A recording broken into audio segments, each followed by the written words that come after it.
that makes it harder for everyone else in our community to get good jobs when you increase the immigration. So the reason I say that is because the city councillor has a voice. So these condo developments that are coming out, many of them are just single or one bedroom, right? For our communities, our cultures, we need 4 or 5 bedroom, right? So when we think, okay, where are our children going to live? A Toronto house is not affordable. Completely not. What's happening in many of our neighborhoods, a lot of landlords are buying out the Scarborough bungalow and putting in 12, 15 students and making a lot of money, making it impossible for a regular family. If you think about our children, right? Me and my wife, we were lucky to buy a townhouse in 2012. Now, I look at the younger generation, right? It's impossible to buy a house. So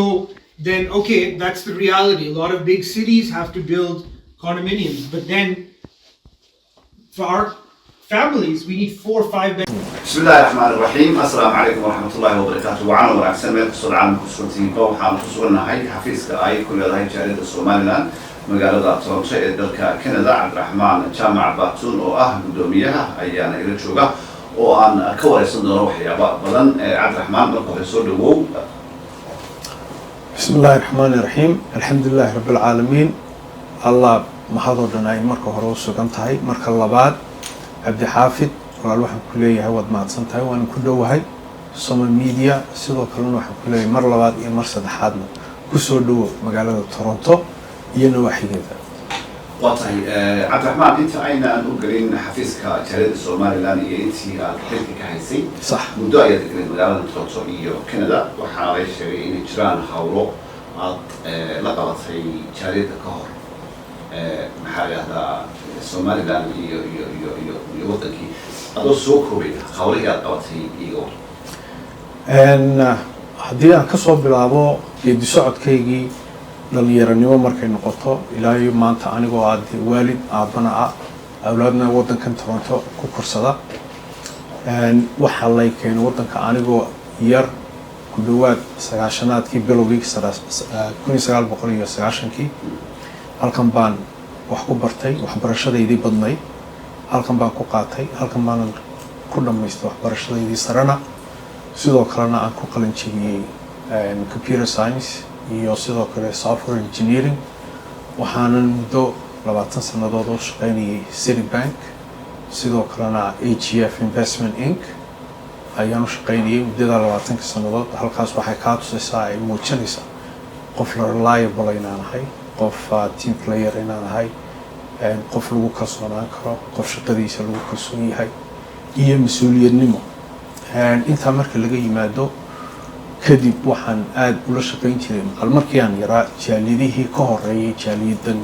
imka magaaladan Toronto aan anigu gudoomiyaha ka ahay waxa waqtiga gacanta ku haysay Samsam Haybe oo halkan ka taagay iyada ilaahay aan iyada subhanahu wa ta'ala ilaahay uga baryayno jannada firdaws al-aala ku simo iyo ehelkeedii qaraabadeediiba aan halkan ka taxsiideynay gadan sidoo kale runtii shakhsi aad iyo aad igu weynaa ay ahay dhalinyaranimadaydina qayb badan ka qaadatay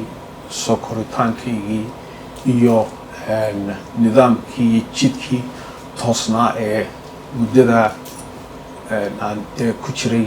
hadday noqotay jaaliyadda ama aan soo barbaarayba kadib inteeda badan waxaan aad qaabin jiray arrimaha sportska tiiba ila gashay markii dambe Somaliland inaan marba marka sii dambaysa sii jeclaado haddii ay noqoto siyaasiyanba haddii ay noqoto in wax lala qabto sidii wadanka loo horumarin lahaa sidii ixtiraam caalamka aynu uga heli lahayn haddii lahaydna markaygii hore aniga shakhsiyan dad badanna way soo garab taageen anigoo runtii raba inaan iyagana halkan uga mahad celiyo aanan soo koobi karayn dad badan baa halkan soo gacan qabtay waxaanu soo qaban qaabinay 2022kii barnaamij aanu ku muujinaynay qadiyadda Somaliland sidoo kalena ay ahayd awareness inaan dadka halkan aanu la deganahay ee muddada dheer aanu la deganayn aanu fahansiino dalkan Somaliland la yiraahdo in yahay dal jira sidoo kale waxa jiray pamphlet iyo aan ka qoray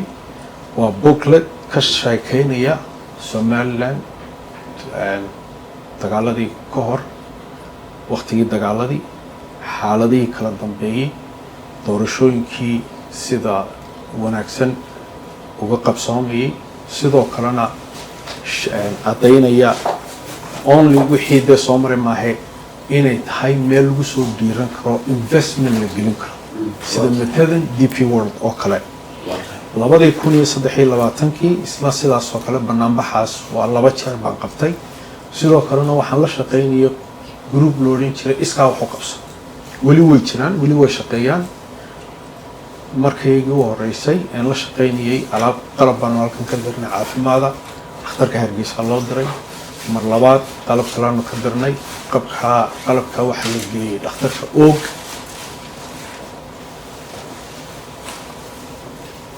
qalabkaas sidoo kale dhakhtarka oog baa la geeyay intaas oo dhanna si muwaadinimo ayaan ula shaqeynayay jaaliyada marka waa intii aan noqon gudoomiyaha gudoomiyaha goorma ayaa lagu doortay Cabdiraxmaan oo inaan noqoto gudoomiyaha jaaliyada Somaliland gudoomiyaha jaaliyada Somaliland ee magaalada Toronto si inkastoo ay jaaliyadu u badan tahay aagan Toronto East Scarborough waxa lay doortay 2023 bishii 7aad marka imisa sana ayaa qofku hayaa xilka sideedaba wax mandate oo meesha yaalla ma jirin annaga sharci u sameynay oo mandate-ku aan u sameynay sharciyada aan u sameynay waa kan waa dastuur dhan oo dhameystiran muddo 3 sano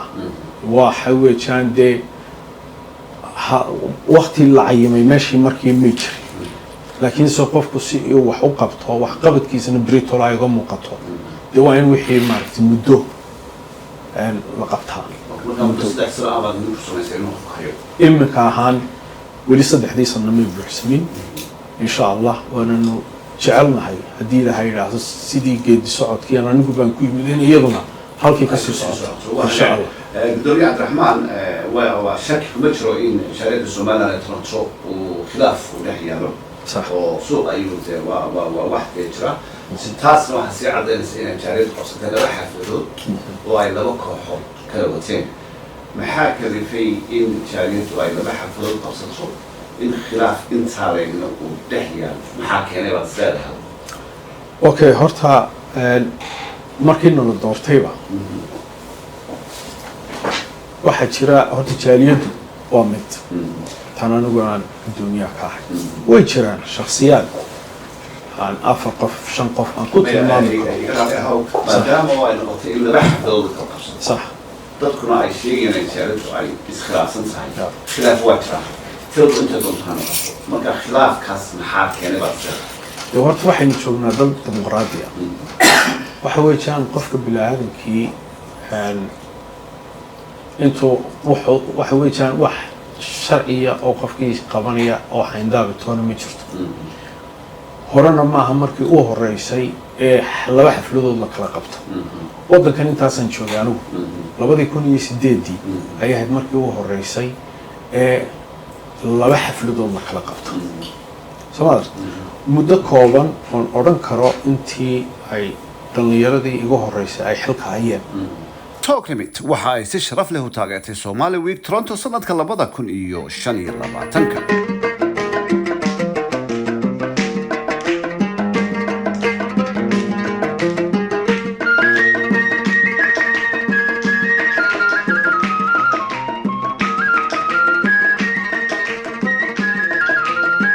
waa xus farxad leh oo isugu jira kubadda cagta dhaqanka iyo arrimaha bulshada Talk Limit ma aha oo kaliya adeeg lacag diris caalami ah waxay ka shaqeysaa oo kale in qoysaska la isu soo dhaweeyo bulshada oo la taageero iyo waliba horumarka dadka taasi waa sababta aan u taageernay mashruuca Somali Week Toronto sanadka 2025 bulshadu ma aha oo kaliya halka aad adigu joogto waa meel kasta oo ay jaaliyadu joogto ahmiyaddeedu waa Talk Limit mar kasta iyo meel kasta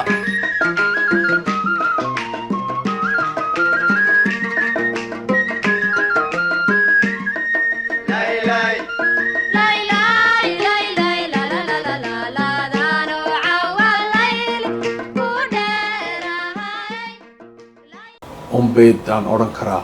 hal xaflad taa laftigeyga waxaan qabaa oo waxaanan ogahay in mar ama lababa ay dhacday in laba xafladood la kala qabtay markhaatiyaasheediina kulle waa joogaan magaalada waynala joogaan laakiinse taasi meel walba way ka taagantao way ka jirtaa dadka bilaa-aadanka waxaana keenaya dadku kala aragti kala fikir bay noqon karaan waxa dhibta u weyn waxa weeyaan maadaamaan joogno dal xora oo xorriyadii uu qof walba wax siduu doono u dhaqaaqi karo siduu doono wax u qaban karo in ay moog tahay haddaynu hal qodob isku diidno macnihii kama dhigna ma wada shaqayn karno shaqadii ma wada qaban karno waxa weeyaan in shaqadii la qaban karo inagoo hal qodob haddaynu doonana isku diidana ayaynu haddana shaqadii aynu wada qaban karno waxyaabaha kale la isla ogol yahay loo shaqayn karaa hal qodob haddii la iska diido waxay kale waxa ka badan laga yaaba 99 kale in la isla qaban karo oo waa marka dadku ay mowqifku markuu meel yahay waxaynu rabnaa hadafkeena inaynu gaadhno hase yeeshee way imanayaan dibindaabyo yaryaroo kooban iyo arrimahayn ku kala duwanaan karnaa laakiin waa inaan adna fikirkaaga kugu tixgeliyaa adna waa inaad fikirkayga ku tixgelisaa si aynu hadafkeeni aynu wada gaadhno aynuga wada shaqayno maxaad isleedahay cabdiraxmaan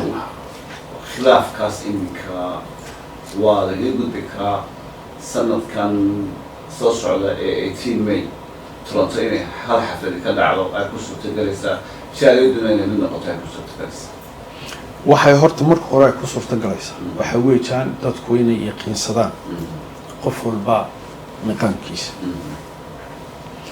waxaana habboon qofku wixii uu tabanayo inuu la yimaado laga yaabo anigu inaan laba qof aanu isdiidsanahay ama wax dhici karta inaanan isku aragtay ahay laakiinse guddi baa jirta guddi waxaa jirta mustambeeda guddi fulineed baa jirta inaad timaadido iyaga la shaqaysid ta kalena mid kalena waan kuu sheegaya waxa weeyaan marka aad rabtid in xaydaamka laga baxo maaha waxaa habboon qofka xil marka loo magacaabo in lagu tixgeliyo lagula shaqeeyo la wada shaqeeyo somadan laakiinse hadda qof walba hadduu siduu doono u dhaqaaqo dhibteeda yeelanaysa laakiinse aniga mar walba waxay ga go-aan iyo guddida aan la shaqeeyaba sidii ay dadku u midoobi lahaayeen laakiin jaaliyaddu sida anagu aanu qabno haddii aanu nahay guddidii fulintii iyo guddidii mustambeedkaba inay jaaliyaddu miduna ay tahay waxaa jirta dad reer Somaliland oo Toronto oo aan la sheegay inuu gudoomiye kale isaguna uu jiro isaguna uu jaaliyadda qayb la shaqeeyo haddii la isu keeno oo aan meel wada fadhiistaan dhammaantiin oo doorasho la sameeyo oo waxa la xaliyo dhinaciina diyaar muujiyo horta kulley annagu horena waan iskugu daynay inaanu wixii jira aanu xalino oo dad aan de aanu la fadhiisan karno dad aan wax la xalin karno laakiin taasi noomay muuqan ilaa haddana ma aragno haddii ay timaado ka war xaggiina diyaar ma tihiin dabcan guddida fulintu mar walba waa diyaar guddida mustambeedku iyaguna sidoo kale waa diyaar doorasho haddii ay noqotona dee taas guddida fulintu waktigii ay iyagu soo cayimaan umaan ana guddoomiyahaan kala shaqaynaya si aan waktigaas aan haddii ilaahay ku qorteen asal galateen haddii macnaha la isu yimaado cabdiraxmaan ahaan haddii aad doonto hawshaas in suluc ugu dhameeyo absolutely intii adigu aad iminka guddoomiyaha ahayd iyo guddida kula shaqaynaysay ma wada joogtaan horta mise oo kale maqatiin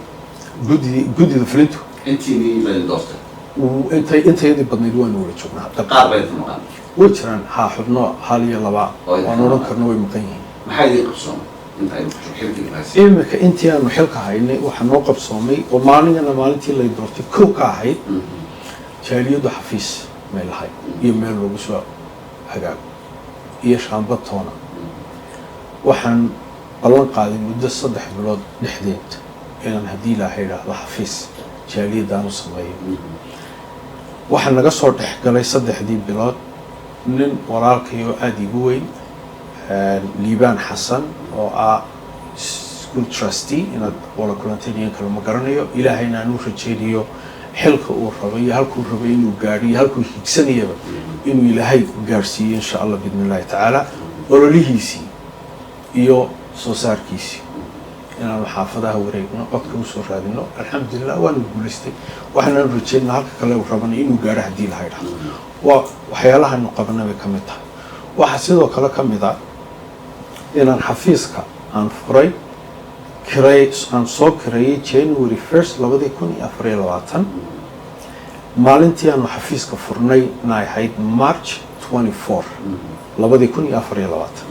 March 4 2024 oo intii 3 bilood u dhaxaysay 2 bilood ku dhawaad January February inaan xafiiska qalabayno qalabkiisii iyo hawshiisii kala aan dhamaystirno waxa kale noo suurta gashay nin counselor oo la yiraahdo Party Candelwall xaafada ayuu ka yahay sari counselor inaan la shaqeyno inaan codka la raadino inaan sidii aan liibaan ka yeelno kala isagana ka yeelnay nin la shaqeeyno garab taagan uu yahay waxa kamida Michael Koto waa xildhibaan federaal ninka aad baan u saaxiibo u nahay 2025 doorashada ugu dambeysay la galay bishii afraad 2025 inaan isagana la shaqeeyay oo hadii aan nahay jaaliyad oo dhan xubnaha kale jaaliyadu ka mid yihiin inaan la shaqeynay ninka isagana aanu soo saarnay waxa kamid ah xildhibaano kale oo iyaguna la shaqeyno David Smith, Brad Bradford, Bill Blair oo isaguna federal level maqtaa sidoo kale waxa kamid ah waxyaalaha aan qabano inta badan ka xafiiska aan ku qabano waxa kamid ah turjubaan dhalinyarada waddanka imka soo gashay iyo lawyerkiina aan isku xidhno in lawyerka nuga turjubno goobaha caafimaadka ay tagayaan aan ka caawino ka turjubno iskuulka iyo goobaha kale haybsanayaan iyo hadii guri raadis ay yihiin hadii guri raadis ay yihiin oo kalaba sidoo kale waxa kamid ah dadka waayeelka ee hadda shaqo gabka gaadhay ee waqtigii ay retirementkii gaadhay retirementka marka aad gaadhid sanad ka hor waxa jira wax la yiraahdo all age security gaas waa inuu qofku xareeyaa ku dhawaad muddo sanad ka hor intaanu waqtigii hawlgabka aanu galin aanu gaadhin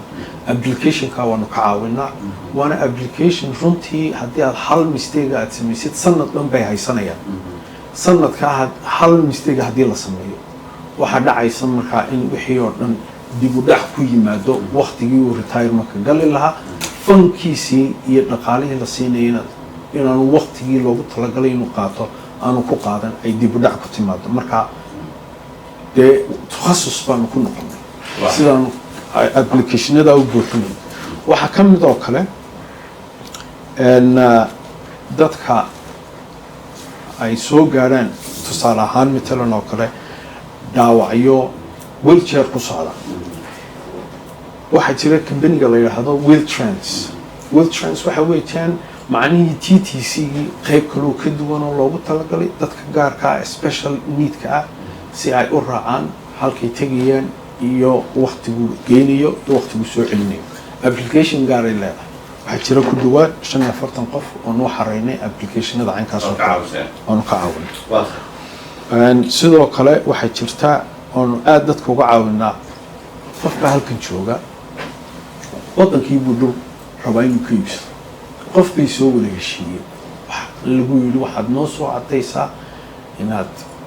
xafiiska jaaliyadda nooga soo caday muwaadin reer Somaliland inaad tahay hebel iyo hebelna aad soo wakiilanaysid dhulkaan aad iibsanaysid iyo hadduu qofku iibinayaba dhow waxyaalaha aanu ka qabana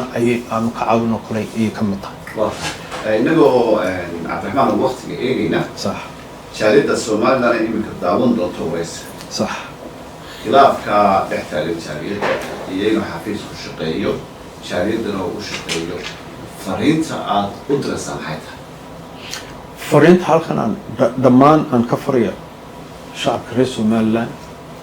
gaar ahaan gudoomiyaha wahay ee magaalada Toronto iyo waxigeeda ku nool xafiisku wuxuu ku yaalaa 1110 Bridgman Road Unit 11 qofkii aan hore u iman kaalay na weydii adeegsiga yaalla waxyaalaha yaalla aynu halkan aanu kusoo bandhigno xafiiska la soo xidhiin wax alle wixii aad u baahan tahay inaynu kula qaban karnana diyaar baanu mar walba u nahay إن شاء الله بإذن الله تعالى. مستقبل كان مرول بعنا وينجو عن تاي دي معقولة إنه الله فريسان كراينو أرن كجالية ده مكوالا حل كرنو إنه الله فريسان إنه الله هذا. عبد الرحمن تلاقي مبدو جالية الصومالي هذه وحيوها كشف السوق. صح. سيدو كروحنا الملايين نقولي وكالتشرو سياسة ضد كندا. لا سوق كوريا. حد مسألة نقطة. runtii markaan ku leeyahay aan hore noo soo yidhi wareysigeennii xildhibaanada iyaan ku xidhanahay lana shaqeeya macnihii waxaan ahay nin han siyaasadeed leh oo raba inuu ku guulaysto insha allah mustaqbalka dhow ama mustaqbalka fogba xildhibaan golaha federaalka ee magaaladan ama dalkan Canada xisbiga liberaalka ayaan si toos ula shaqeeya memberna ka ahay xildhibaanada ay soo saarayaan kolba kii aan la shaqayn karayo aan la shaqeeya muhiimadda ugu weyn waxa ay tahay sidii aynu haddaynu nahay reer Somaliland siyaasadda dalkan Canadana aanu qayb uga noqon lahayn goobta lagu goynayo go-aanka iyo lagu jaangoynayo siyaasadda inaynu goob ka ahaano sidoo kale xildhibaanadaan waxa iga go-aan waqtigii doontaba ha noqotay sidaan ku geyn lahaa dalkeennii hooyo ee Somaliland يا أضيء المحسن ساي عبد الرحمن أنت عسيه أيه كسو قبل ويسي أكبر وحنا وقت غير ما يواسي ونعكسه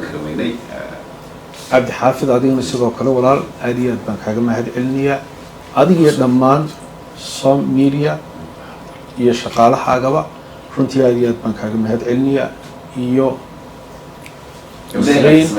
iyo farsamay qaanada sidoo kale waa tahay daawadayaalkaasi ayaynu kusoo gabagabeynaa waraysigii aynu la yeelanay gudoomiye cabdiraxmaan gudoomiyaha jaariyadda Soomaaliland ee magaalada Toronto ee dalka Canada cabdixaafid ayaan ahay inta aynu markaa kulmayno haddii ilaahay qaranka noqdo sidaas iyo nabadgelyo assalaamu calaykum waraxmatullaahi wabarakaatu